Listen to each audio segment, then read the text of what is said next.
Well, thank you, Tom. My dear friend, thank you, President Mullen. I'm grateful to the Allegheny College Board of Trustees and to everyone involved in selecting me for this honor. It means a great deal to me, but not the least because of whom I'm sharing it with, my friend, Vice President Biden. Our friendship goes back a long, long way. The Vice President and I have known each other even longer than Tom and I have known each other, and Tom and I served in the House together in the early 1980s. We've known each other since I was the Navy's Senate liaison officer and carried Senator Biden's bags on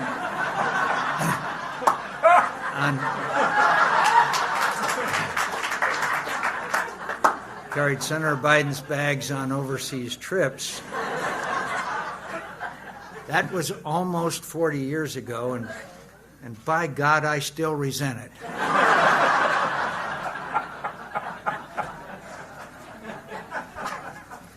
I'm kidding, of course. It was part of my job to escort senators on foreign trips and oversee the logistics of those trips, which included making sure everyone's luggage arrived at their destination with them. Then as now, there were some senators whose exalted view of themselves exceeded the esteem in which they were held by their colleagues and constituents. But Joe Biden was never one of them. He was then and remains today an awfully good guy who is fair and courteous to everyone, even people who don't always deserve it. On those long ago adventures, he treated me not as a subordinate, but as a friend, and it meant a lot to me. He served as an example of how a powerful person with genuine character and class treats staff and anyone in a position subordinate to their own. He treats them as people with dignity equal to his own. That's the essence of real humility. It's not just modesty, although that's a part of it. It's realizing you have as much dignity in the eyes of God as anyone else, but not one bit more. I became Joe's Senate colleague in 1987. We served over 20 years together until 2008, when he helped deny me the job promotion I had worked.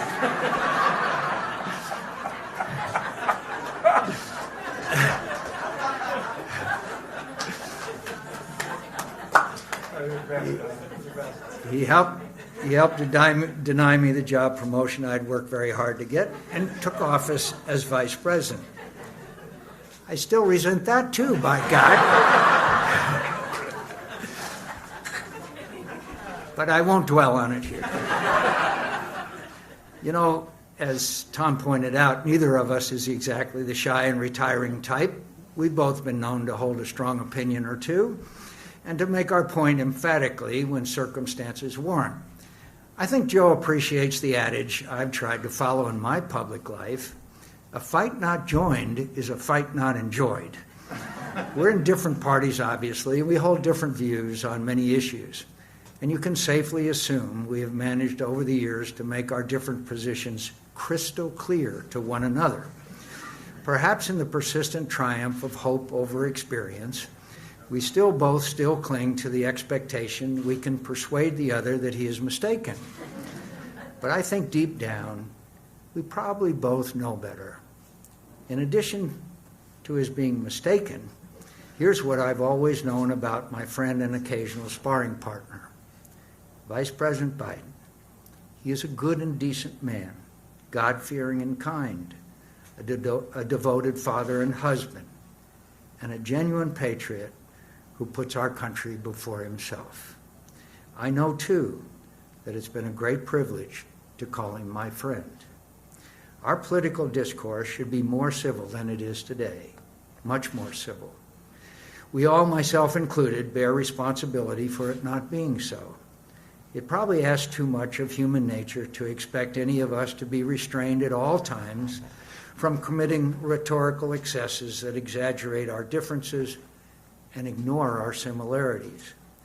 But it shouldn't be beyond us to refrain from substituting character assassination and mean-spiritedness for spirited debate.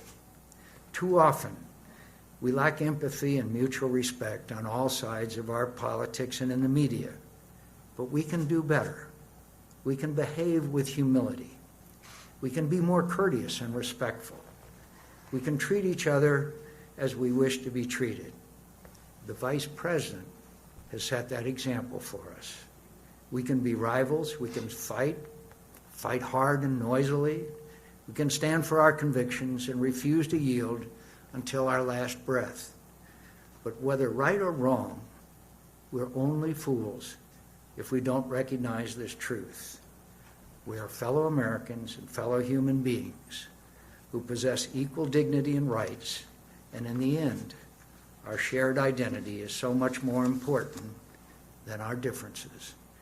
Thank you again for this reward. I'll try to prove worthy of it. Thank you.